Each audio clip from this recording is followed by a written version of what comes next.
Happy hump day, everybody. It is foaling season, and sporting the hot pink coat lip today.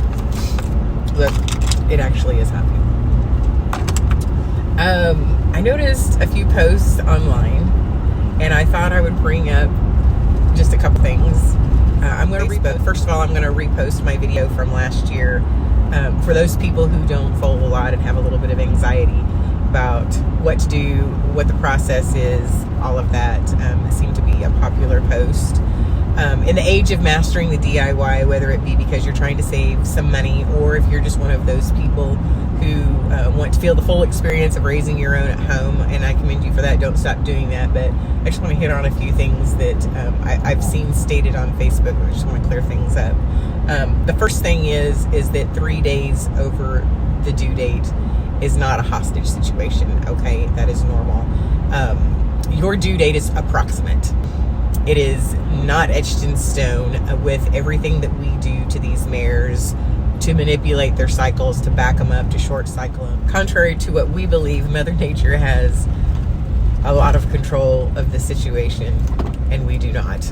So, at 3 days does not worry me. At 2 weeks, I'm getting in my own mindset and realizing that it's probably a colt. At 3 weeks, I'm a little edgy, but still not worried. At 4 weeks to a year, I'm going to start saying that's a hostage situation. But keep in mind that a lot of your recips and embryo transfers will go a full year. We are taking an unnatural process and creating it and asking Mother Nature to make the rest of the process as natural for us as possible by having it on an approximate due date, and Mother Nature says no, that's not the way it's going to happen. So a lot of times those reset mares will go a full year even over, and that is not unusual, and I'm seeing more and more of that every year, even if it's not a reset mare. So don't be shocked and be prepared. There will be a lot of edema and there'll be a lot of fluid when it finally does happen. The only hostage situation that I considered hostage as of late was last year. I think Jane Backus had a mare that went so far over, I was even questioning if that mare was even pregnant, or someone had really screwed up the breeding dates. So I was following Jane's post diligently just to see how it played out and make sure the baby was okay, because I was invested by then. But that was a hostage situation, and I know that there's other stories like that. So don't be shocked if some of those mares run long. Also, our seasons have changed. So notice in Texas we are having 70-degree weather in January, and then we're having a drop in a couple of weeks. So the change in barometric pressure will always have an effect on your foaling date and what those mares do. And finally, I just want to hit on, I've already had some calls about some difficult foaling situations, some red bags, etc., and not to call out any names. If I tell you that mare is maiden and you need to get her up because she quite possibly could foal early, please believe what I say, because it will more than likely happen. Those maiden mares will not wax. Sometimes they will not give any indication. They may have a small bag. They may go 2 weeks early. They may go 3 weeks early. So please keep an eye on what's going on, and just realize that this foaling is not for the faint of heart. I have very skilled professional trainers who love what they do and have been doing it for years on the performance side and halter side that come to me and say, I don't know how you do that. It just stresses me out. I have anxiety. I can't do that. There's a lot that goes into it. I just always tell those guys or ladies, some of us wear blue tennis shoes and some of us wear black tennis shoes. It's just what you're comfortable doing. You excel at what you do, and this is my niche, and that is what I do. So it doesn't bother me as bad as it bothers some other people.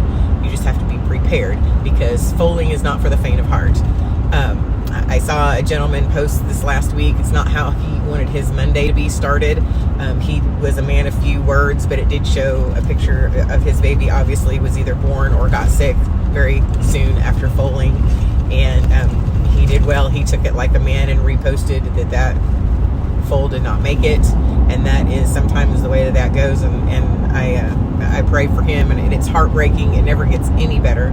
no matter how many times it happens to you, it never gets any better, especially when it's a baby. So if you are one of those people who feels like that work is going to pull you away, or your child is going to have a school event or a ball game, or your non-horse husband is going to demand a night out for work or just a dinner, please consider sending your mares out. And I'm talking to everyone across the United States, not just here in Texas. There's plenty of people around that will take your mare, and they're masters at what they do, and they will spend the time and they have the schedule to do that.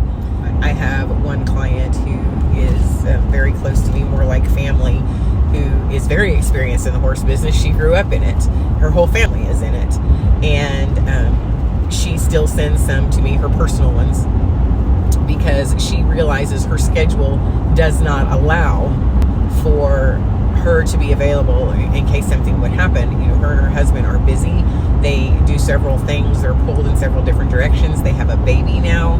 So if you cannot be there 100% or even almost 200%, it's almost a good idea just to go ahead and find somebody in your area that will do it for you, because you have spent a lot of money to get to this point. You've spent probably a ton on a breeding fee. You have spent a lot on vet bills on the mare to get the mare in foal. You have, fed the mare, vaccinated the mare, wormed the mare, trimmed the mare. You have been waiting for this moment for a year.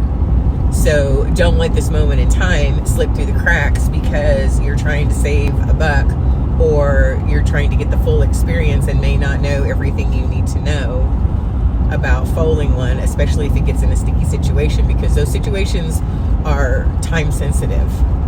If you get in a jam, that goes quickly. And if you don't have a vet close, and I know some of my people in Alabama, North Carolina, and Mississippi, and all those people, the first thing they complain about is, I don't have a vet close here. They don't live close to the university, and so they can't call anybody from there. And then their field vet, who is probably a great field vet, is probably still not close enough to do an emergency situation. So you've got to be on your A game and know what you're doing if a troublesome situation comes along. And as always, feel free to contact me if you have any questions. I'll be happy to try and help you in any way that I can. Happy foaling, y'all, and thanks for coming to my Red Talk.